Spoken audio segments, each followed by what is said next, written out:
First podcast of the year. We haven't done one in a little while here, so I'm excited to get back into it. All right, hello. Welcome to another episode of the Maverick Mindset, Widening the Healthcare Lens. I'm Dr. Sarah Logan with my co-host here, Dr. Gregory Grochowski, and today we're going to be interviewing the amazing Shoshanna Richek. Shoshanna is an accomplished businesswoman with a diverse entrepreneurial background. Her passion for health and wellness was always front and center as she has struggled with emotional eating and always looking for ways to be free from the dieting cycle, guilt, and shame. So Shoshanna here is going to be telling us her amazing story and how she's now focusing on helping others with emotional eating. So Shoshanna, take it away. Tell us how you first started in this food and health discovery freedom journey. Super. Thank you, Sarah. Greg, great to be here. So it all started when I was 8. Most people, when they're 8, have no idea what's going on with them. But I had started eating a lot of carbs and sugar, and it wasn't until decades later that I was able to connect some dots. But what happened is I became chubby, and it was not good for self-image. It was not good for self-esteem or self-confidence. And those things stay with us for decades and years unless we can find a way to get rid of them. So go forward throughout my life, always trying different diets, always binging, and then going to swim a mile at the pool or riding my bike. I wasn't a good runner, so I didn't run. Maybe walking, but doing something physical, playing tennis, finding things that I like to do to try to burn off these calories because I had a binging problem. And what was really interesting in retrospect, even when I might have looked okay, I wasn't, because I still had a binging problem. And so then there's that dysmorphia where you think you're fat, and that doesn't go away. So that was a story of my life into my early 50s. Diets, Weight Watchers, Overeaters Anonymous in my 20s, Weight Watchers at 11 years old. Different things, just trying to why are my friends all so able to do things and I'm not, or certainly couldn't climb the ropes, and getting chubby and not being able to climb the ropes is a horrible thing in grade school. So in my early 50s. And just a little pause, back when you were young and chubby, you were probably a rare thing, where it's more common now. I think True. It was probably kind of, you probably did stand out, maybe not as much as you felt like you did, but I'm guessing that was a big deal. I think so. I was really well aware of it, that I was chubby, and I wasn't happy about it. So it was a thing. And, you get those ideas in your head, and until you find a way. So in my early 50s, I ended up at a conference on Daniel Island. And it was a Yes conference. And there was a woman there, her name was Deborah Battersby. And she talked about the subconscious in a program that she developed called the Freedom Point. And what we were doing is subconscious exercises, talking to parts of our subconscious and asking permission to move them out and replace them with more empowering, more helpful feelings, beliefs, thoughts, so that we could be freed. And it had nothing to do with body weight. It had nothing to do with overeating. It was just a subconscious exercise.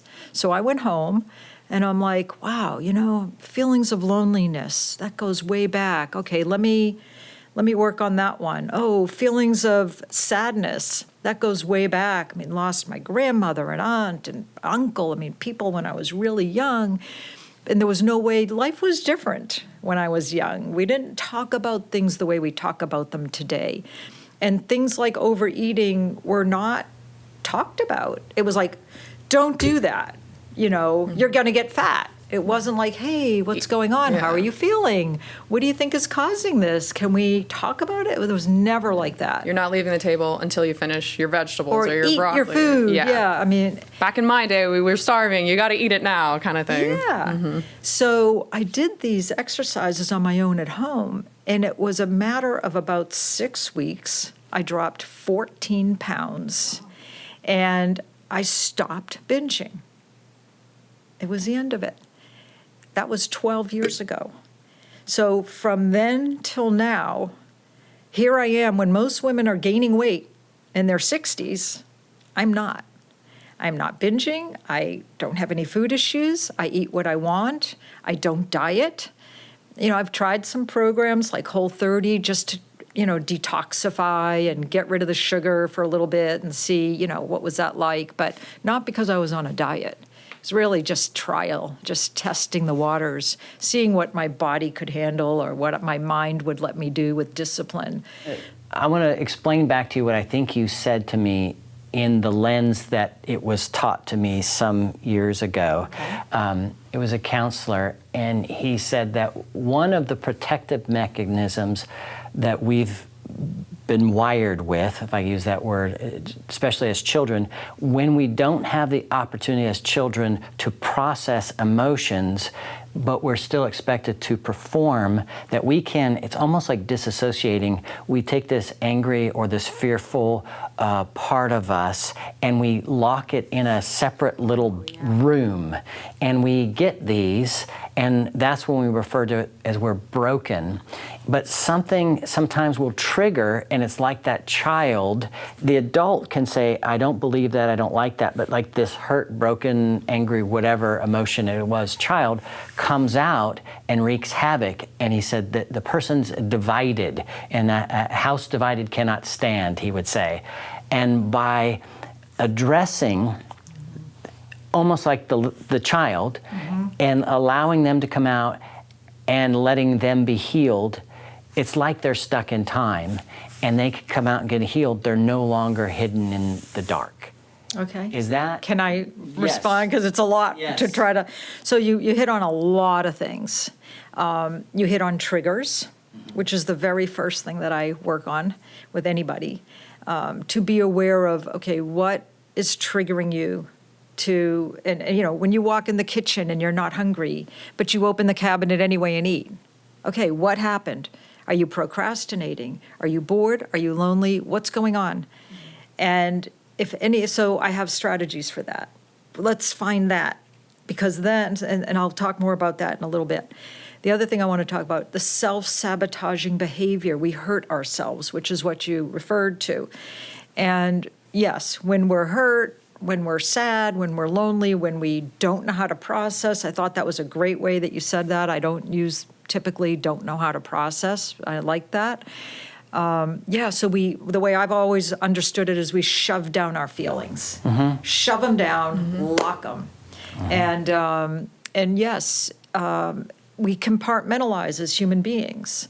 So if we're lucky enough, we can compartmentalize good things that are happening in our, this part of our life with our friends or with our work or with our family, unhappy things and different things. So we have in our mind, and I guess, I'm going to jump into the subconscious, because as you know, but everybody else might not know, the subconscious, our brain, does not want us to change.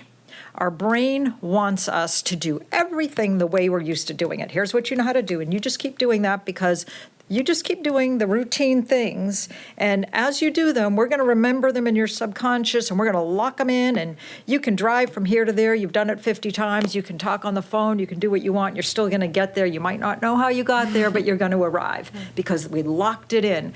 And the only thing we want to be free for in the mind and the brain is something like, oh, Greg, did you call your wife today to plan that vacation? Oh, yes, I have to do that. That's something out of the ordinary, so that you have to be free to make these quick decisions.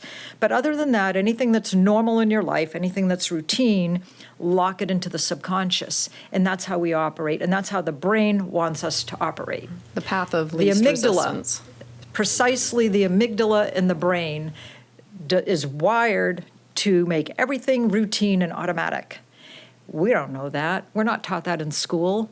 We're just trying to learn stuff. We're trying to be good people. We're trying to have a family life and a friend life and a whatever life we're trying to have. And whatever problems we have, if they're not talked about which is why I really want to bring this out of the closet. It's a huge problem, emotional eating.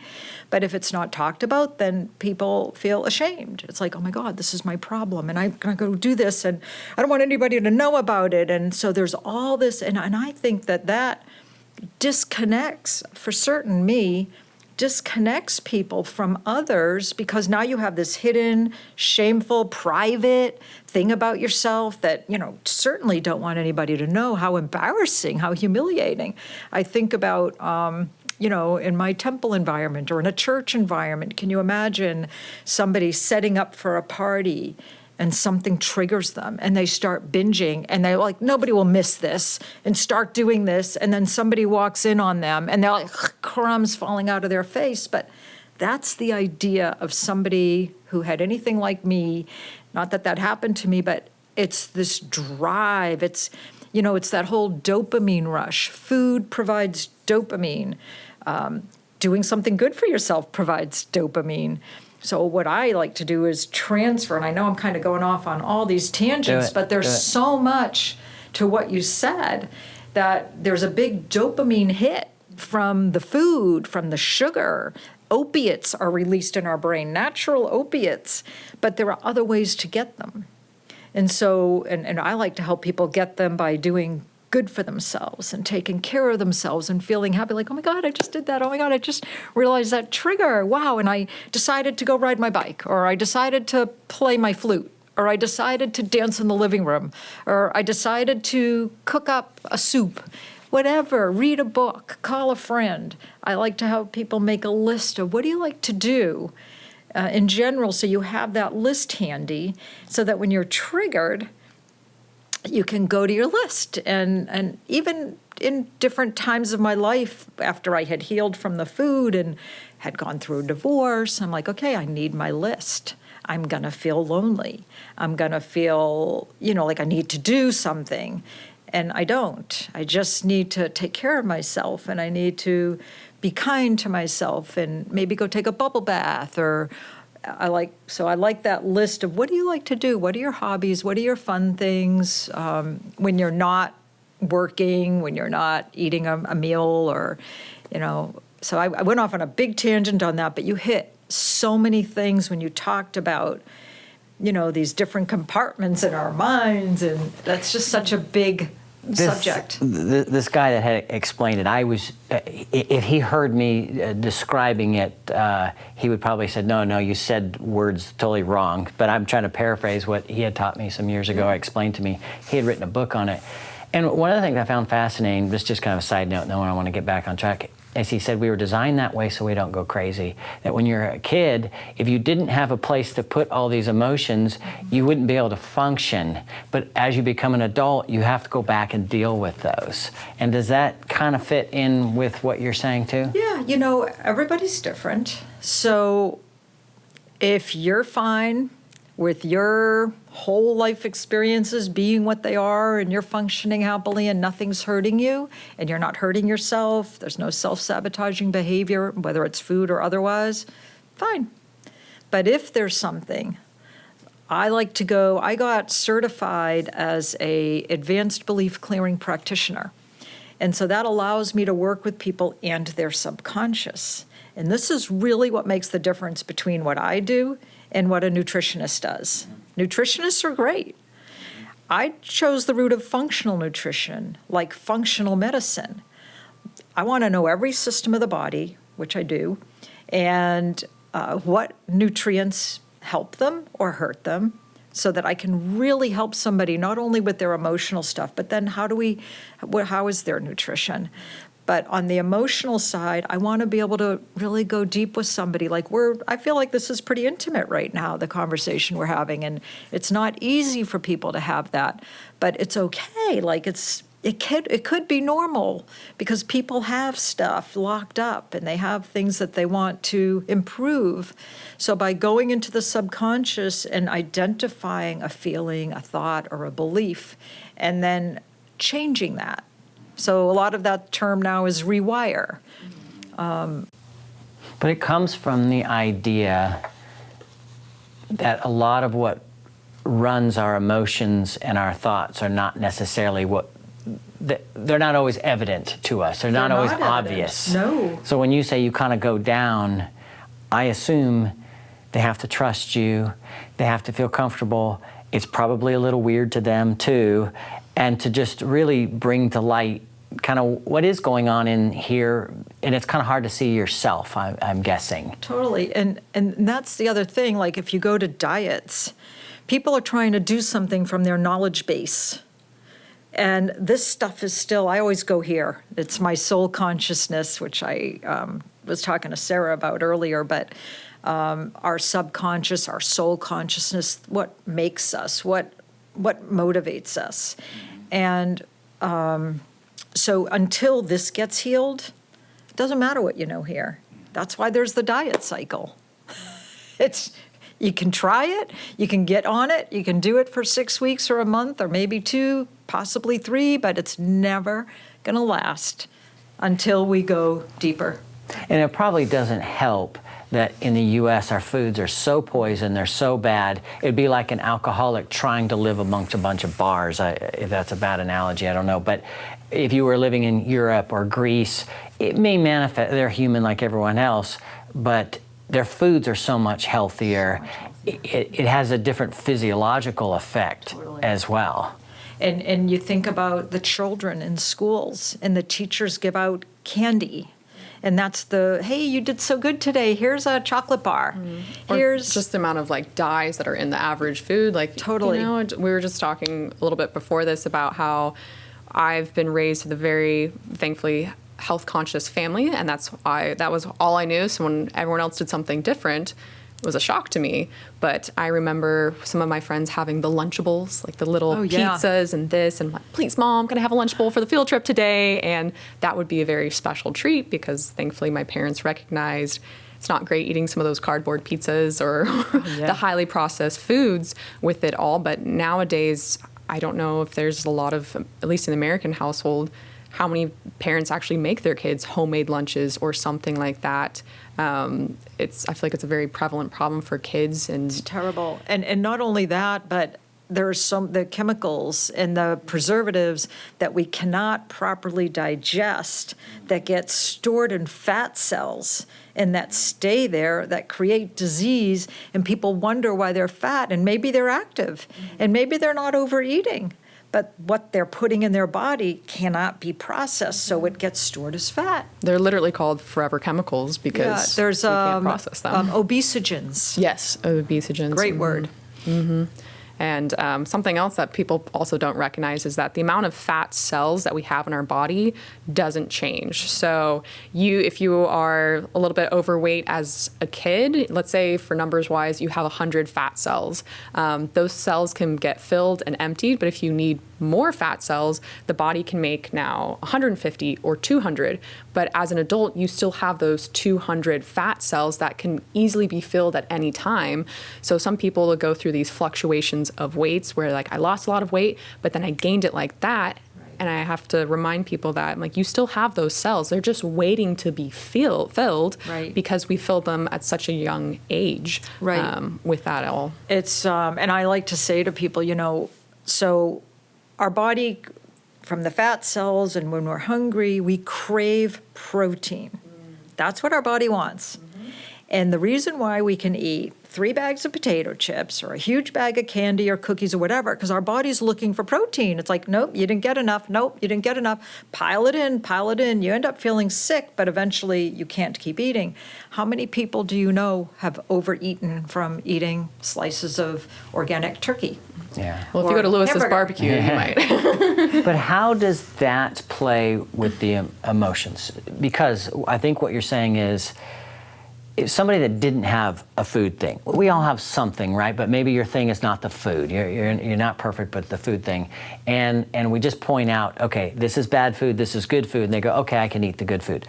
But for some people, that's not that way. What does the bad food do in the reward system for that emotional component? Okay, so I teach people there's no bad and there's no good. Okay. I want them to think neutral about food. That's an ice cream sundae. That's a chicken dinner. That's a salad. That's a pizza. That's this. It's not good or bad. I teach them, how does it make you feel? How do you feel when you eat that? Most people don't think about it. They just shove it down. Food, get it, right? But when they stop and think about, well, that made me feel kind of bad, like it made me sleepy. Have you ever had a carb crash? So, it made me really sleepy, or, it made me kind of flighty, actually. Oh, okay. I also want them to think about, how do you want to age? Do you want to be free from disease? Do you want to be going to doctors and getting medicines? Like, what do you want for that? So how do you want to feel? How do you want to age? Because then if we can program their subconscious to support them with feeling healthy and feeling like making choices that are going to help them not get carb crashes, feel energetic, want to live healthy, then they will be intrinsically motivated to serve themselves and get the dopamine hits through, like checking a list. Although I don't have a list for them, but they're going to say, oh, wow, I decided to have an apple and a piece of cheese. I decided to I make my own sourdough, and it's the one bread that I can eat without feeling crappy. So, and I just learned how to make rye sourdough. So I can eat bread and almond butter, and that's a great snack for me with maybe some fruit. Teach them how to mix proteins and fruits to digest better the fruits, so the fruits just don't go straight to the glucose and the glycogen, so that they have the protein to work with it. I teach them what the food is and how it works in the body, so that they understand, because most people still don't even know. I've worked with young adults who, well, is that a protein? Mm-hmm. Yeah, we know. Is that a carb? Yeah. So, yeah. Do you think that'd be common knowledge? Isn't necessarily? Yeah, because we've lived it. I mean, I had to know, even though I had an eating problem most of my life, I had to know something about food and calories and something to try to maintain some form of normalcy that I thought, because I was very A-type personality. I had certain things that I had to measure up to, so I had to know certain things, and I was always interested. Plus, I didn't want to be sick. And that was scary to have, when people don't have, I'm kind of going on a tangent, but when people don't have control, like I didn't have control, all of a sudden there'd be sweets and things. I'm like, oh my God, I never get that. Because I grew up in a pretty healthy house too. We didn't have stuff. But if I went to my friend's house, there was like the candy drawer or the cookies. I was like, oh, yum, yum, yum, yum, yum. I want to go to Margie's house, and get that stuff. Because I didn't understand why my parents didn't have it. I didn't really understand the bigger picture. I didn't understand how it was going to hurt my health. I didn't understand a lot of things. So rather than your approach is, rather than this is good food, this is bad food, you let them determine kind of from the inside, this is good or bad based on how you feel. Yeah. If you feel okay eating this, then maybe it's okay. Yeah. And if you don't feel, then okay. Depending on their goals and how they want to live and what they want to feel, because there's an emotional charge when you can't have something. So you think of a kid, don't touch that. You can't have that. What are they going to do? They want to touch it. Yeah. It brings out the worst in all of us. Mm-hmm. No one wants to be a rule follower. Yeah. Sometimes we do. No, keep going with that. Okay. I don't think about that very often, but that's kind of how I run food. When we went to Greece, we went for our 30th anniversary on this tour. I was so amazed. I could eat anything. I ate bread, I ate pasta, I ate their yogurt, I even had their ice cream. I felt amazing, and in 10 days I didn't gain 1 pound, and I didn't try to not eat. It was so amazing. Come back to the US, I can't touch any of that stuff. It's all been processed and sprayed and genetically modified, and I'm kind of sensitive. But the reason why I don't eat it is because I don't want to feel like that. And it motivates me. Because when I see something I really want, and I don't have an eating disorder, so I'm not saying it's that easy for someone that does. But you're aware. I am aware. Yeah. If I eat that, I'm going to feel like crud for a little while. Yeah. And because I'm so sensitive, I hate that I'm so sensitive, because my food here in the U.S. is boring. Well, can I interrupt and say we're all sensitive until we stuff ourselves too much with chemicals and preservatives and things that we reduce our sensitivity, just like insulin. So the more we need it and use it, the more it's like driving, and it can't do that. But when you sort of relax with it all, then you do feel it. So I think everybody's sensitive, but we are not aware of it because we've been doing things for so long. People walk around in a daze half the time, and they don't even know why. So they just don't understand, like, that's what that could be? Yeah. Just to touch on that, a lot of our patients here that we're helping them educate them about metabolic issues and things like that, we'll put them on a gut cleanse or something there, and they're finding that idea of the sensitivity there. I had no idea I was so sensitive. I'm like, your body was just so inflamed or so used to eating this junk all the time that really we are these really fine-tuned Ferraris where if we do put some of that poison in us now, once we have a clean engine, the alarm signals go off. They just weren't going off for so long because we had dampened those fire signals. We ignored them. We ignored them, exactly. And the way the amygdala works, if you keep doing something and that's your habit and your pattern, then it's going to keep giving you that pattern until you make a conscious effort. But you can't do it out of a place of, I don't like the word can't, but I don't suggest doing it out of a place of must or, bad or, labeling like that, but do it out of a place of how do you want to feel? You're here for a reason.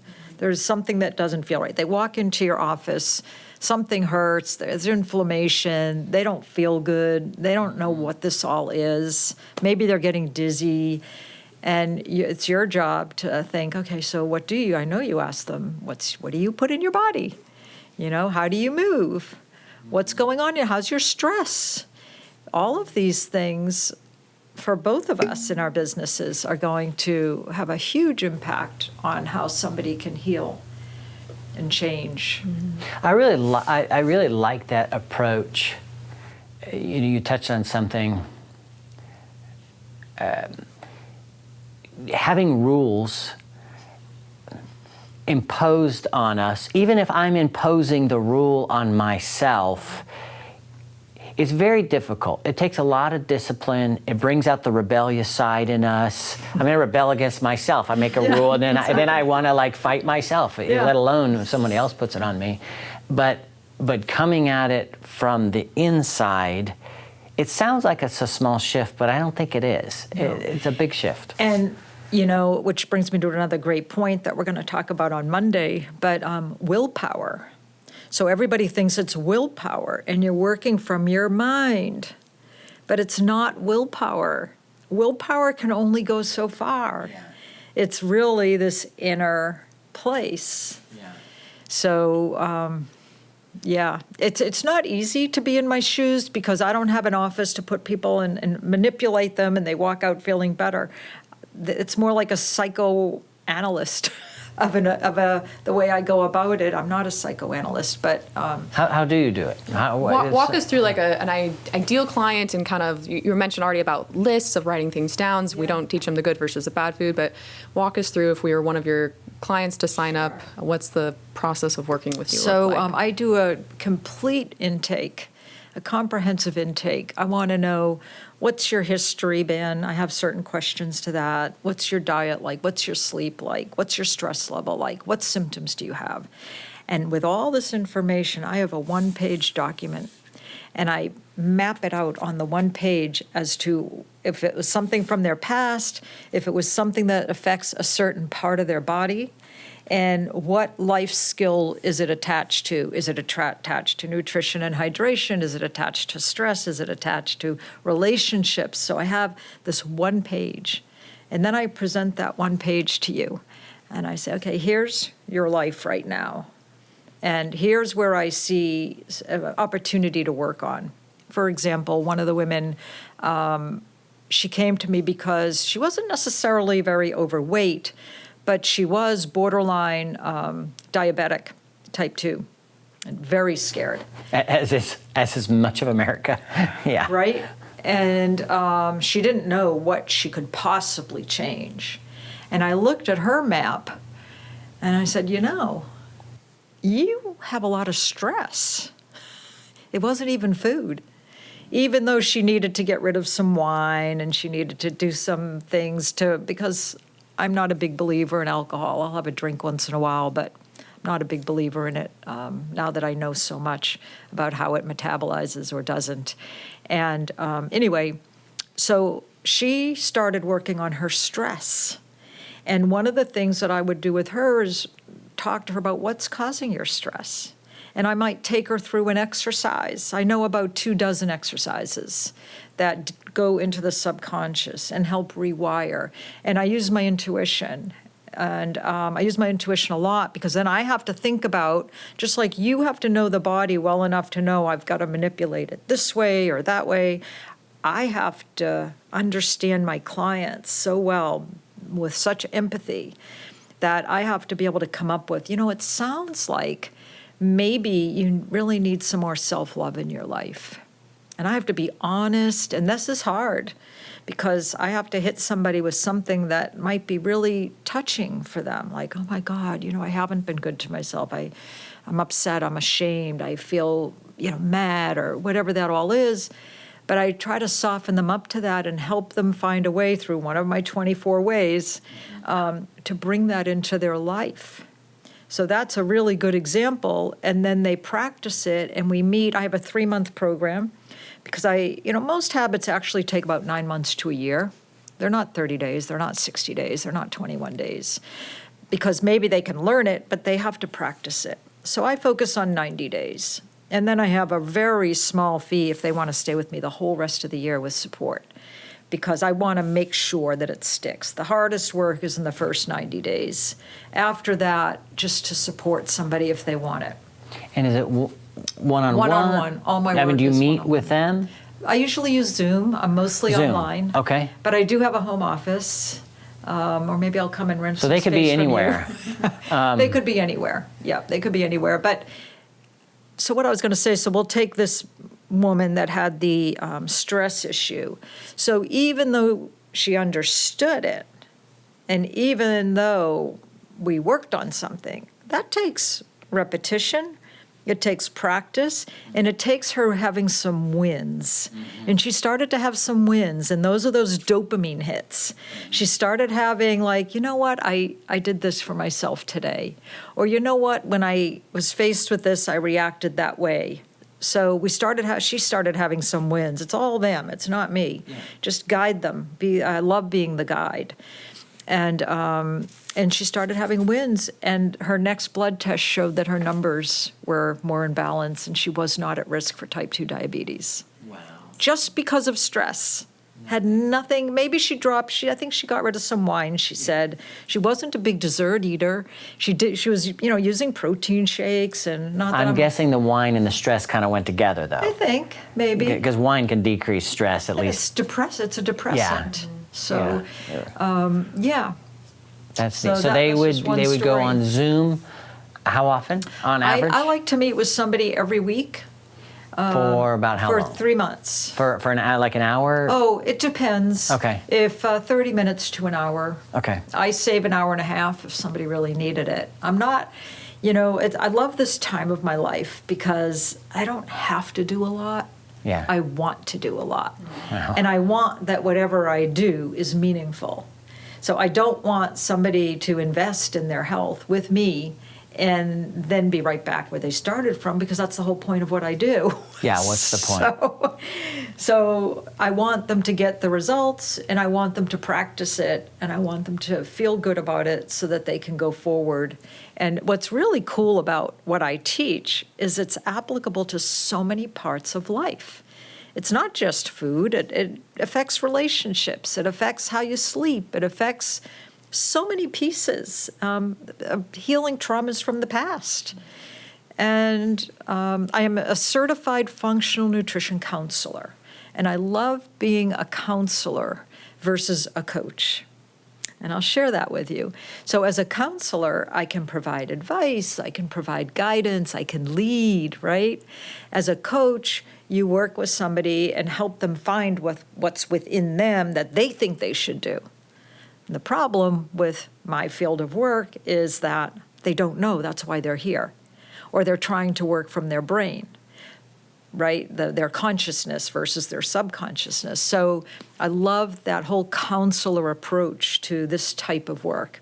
And similar to yours, you can't just tell somebody to lie on the floor and lift a leg and turn it that way and have somebody jump on you, You have to use your medical knowledge to do it in such a way that they don't hurt themselves.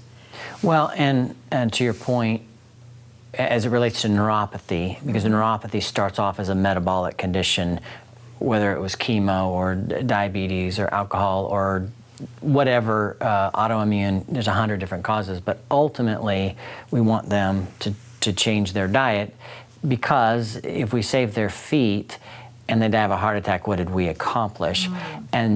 But addressing, when I am talking with the people, the biggest hurdle I have to get over is not the home equipment and the home stuff that they're going to do, it's the diet. And it's not scaring them too much, because people, it's like... They know. They're already suffering. Yes, and we can't make it too hard. Right. For them. And they just take baby steps. Yeah, exactly. The baby steps, and then just helping them feel. Go to their feelings, not to their thinking process. Go to how they want to feel. Go to how does this make you feel when you do that? Have you ever overeaten a chicken? If you haven't, maybe when you're hungry, start with the chicken. So I would use things like that to help them feel like, okay, I have a lot of options. There are so many sources of protein. And that's the biggest, Well, I love that you have the gift, because I don't think, I certainly wouldn't do what you're doing, is jump in there and try to get their emotions. That's outside of my lane. Yeah. But I love that you're wired and prepared. I guess it took you 50 years of preparation. To be able to do that. Yeah, I would say I spent the last 10 years really perfecting this system. And it is a 3-step system. And the first step is getting into their triggers so that they know what they are. The second step is helping them get some small wins, like making some changes. And the third step is really that autopilot. Like when you drive somewhere and you get there, you don't even know how you got there. The same thing with how we handle food. Just being on autopilot, because that's how it's been for me. I'm so on autopilot. And it doesn't mean, like, I was at a brunch on Sunday and they had this coffee cake. And I had a bagel with tuna on it. I didn't feel like the cream cheese. Sometimes I will, sometimes I won't. But I wanted the tuna fish, so I did the tuna on the bagel, not for any great reason. And then there was this coffee cake. I really wasn't hungry, but that coffee cake looked so good. And other people were eating it. Yeah. So I thought, I'm just going to have some. So I had some. And unfortunately, I had a stomach ache for hours afterward. Hours. And it was a homemade product. Yeah. But with so did everyone else, but they didn't notice flour. it. Yeah.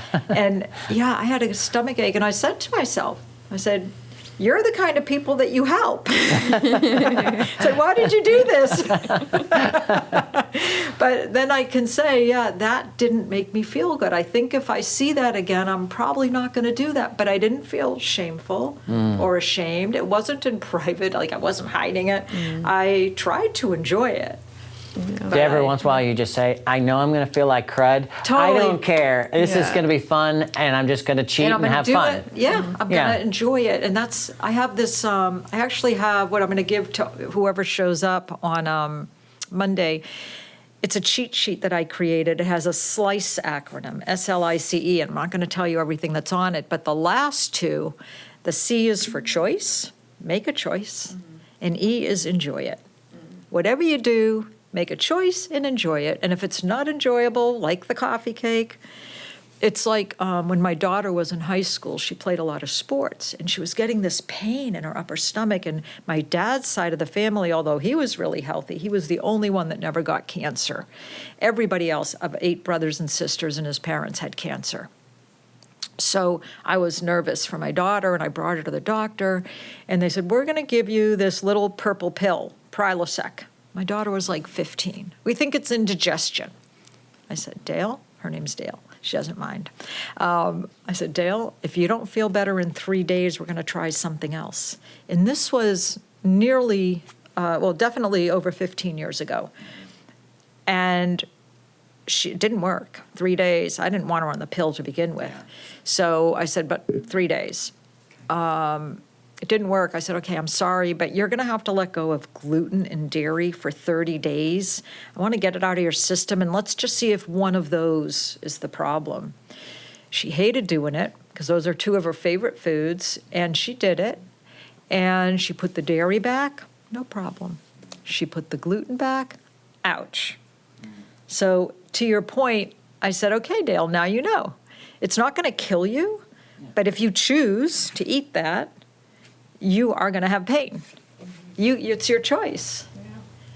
Yeah, I love that approach. You're not telling her not to. Yeah. You just see it for Have what it if is you want, now. but that's what that's from. Yeah.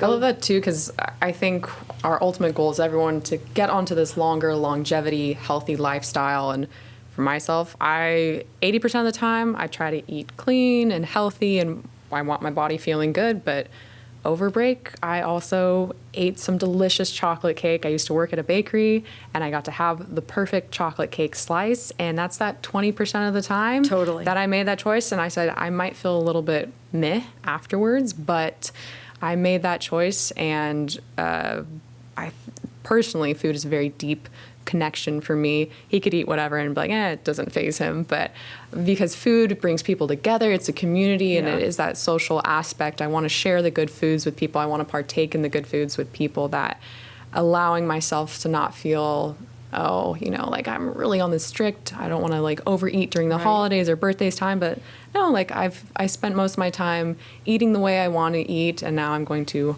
also enjoy with these delicious foods for everyone and feed my soul a little bit. Yeah.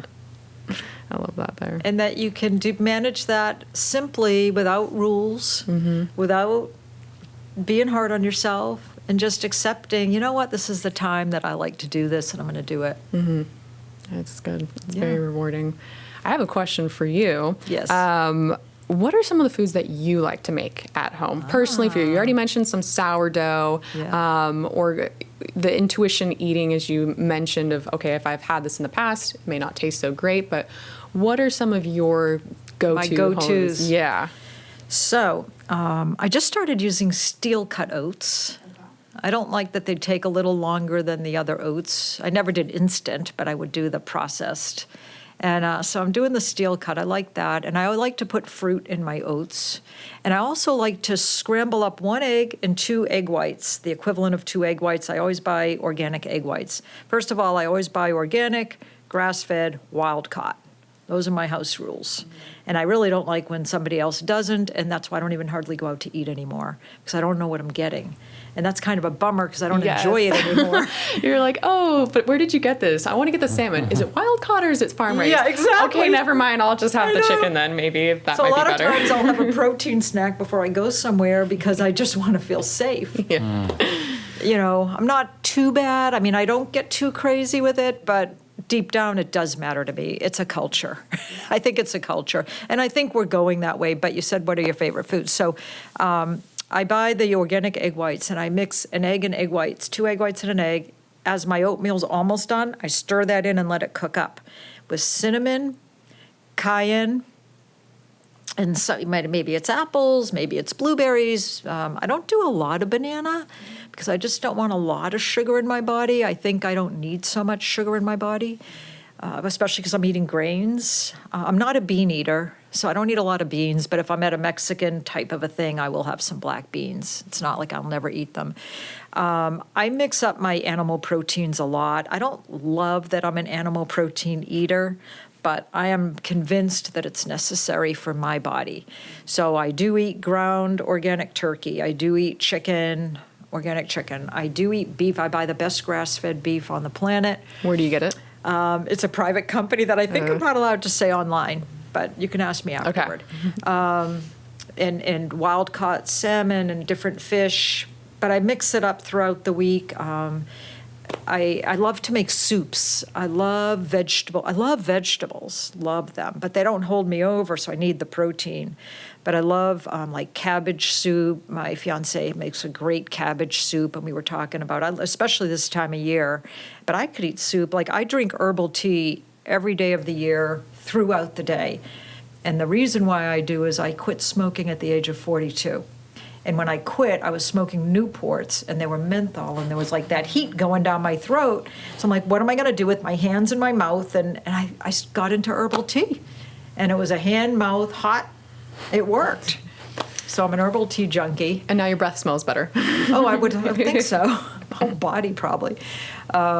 So definitely, like, I don't like to eat lunch. Lunch is not my favorite meal, but I'm hungry. So I will make a protein shake. I usually use pea protein, but I just found a great recipe to make my own sort of. I mix it with the pea protein because I want to get 30 grams. I do believe we should have about, especially in my age group, like 90 grams of protein a day. We lose a lot of muscle no matter what. I like to work out. I've got to have something to burn, and I want something to work for my body. So there's I don't know if I can really repeat it, but I'm going to try. It's pumpkin seeds. I use hemp seeds, ground flax. And so you grind all this up, and you could add any, sunflower seeds, you could add what you want. Pumpkin seeds are a huge win in my life. They just have everything that I know my body loves. It has the magnesium, it has the calcium, it has chromium, it has so many great nutrients in it. So I'm a big pumpkin seed fan. So any way I can get those in my body, I want them. And they make me feel good. But then you put in some organic cacao and some cinnamon. I'm a big cayenne fan. I think my body requires a little help on the digestion, so cayenne's really good for that, and I like it. And I put so little, but it's a little peak, in the food, and I love that chocolate hot. Like if you've ever had ice cream, there's a place that used to sell it on West Ashley, but an Asian place, but they went out of business. I think they still sell their ice cream, but they would make this chocolate with cayenne, and I'm like, oh, that is so good. So it's kind of got that sense to it, but I'll take that nut with the cacao and all that, and I keep that in the fridge. Then take 4 tablespoons of that with my pea protein powder and kefir probably, or almond milk. I don't do a lot of dairy at all, so it's not good for me. So I'm not against it. It's just not good for me. So, but I do like the kefir in my body. And so I'll do that at lunch, and it holds me over, and I feel good. I like to keep dates and figs in my house. I still like sugary things. I still like that hit. Mm-hmm. But I don't want to eat the simple carbs. I want the complex carbs because they burn slower, they have a little bit of fiber in them, and I get I love, when I'm eating a dried fig, to me, it's licorice, because I love licorice. So to me, that's like chewing on a piece of red licorice. I love food. Me too, it's great. But I love what I love. Mm-hmm. And everything else, it's like, I don't really care. The people that come to you, that you're helping, do you help them figure these things out? And give them recipes and suggestions? I do. Definitely recipes, things that are going to work for their life, what they have to do, where they have to go. It's not that I promote protein shakes. I just don't like eating lunch. But if somebody really wanted to lose weight, I might say, is there one meal in the day that you just don't care about? Let's take that one meal and let's make some kind of a shake. I don't sell shakes. I don't make them buy anything in particular. I'll give them a recipe for one, or they can do it. But I'm pretty a basic eater. I like seasonings, but I'm a basic eater. I love roasted vegetables. I love squash. Just like love. To me, some of that's like candy. Yeah. Well, it's pretty exciting. Pretty neat stuff. I can really see a lot of people are going to need your help. Well, I really appreciate you having me here. Yes, this is fun. It's fun to talk about what you love. It is. Yeah, you're passionate. It makes it easy fun. too when you can see your passion, and I know you've had a lot of careers in the past, but I think for your time in life, like you said, you're able to dedicate the time to help with all those people, and you already have that such motherly instinct, and I love it. And